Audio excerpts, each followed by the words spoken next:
gukuraho agahu kari hejuru ku ruhu rwacu kabitse ama dead skin cells.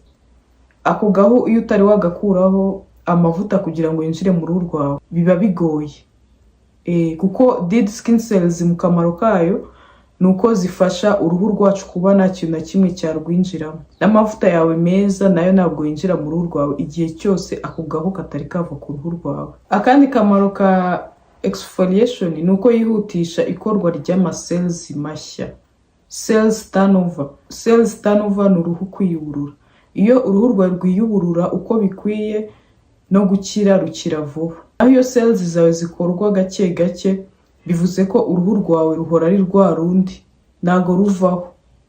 Iyo cells turnover ikozwe n'uruhu rwacu runguru dusanganywe narwo rusa nkaho ruvuyeho na kwa gukira. Niba ari dark spot uri gukuraho zigakira vuba ukabibona ko ziri kuva.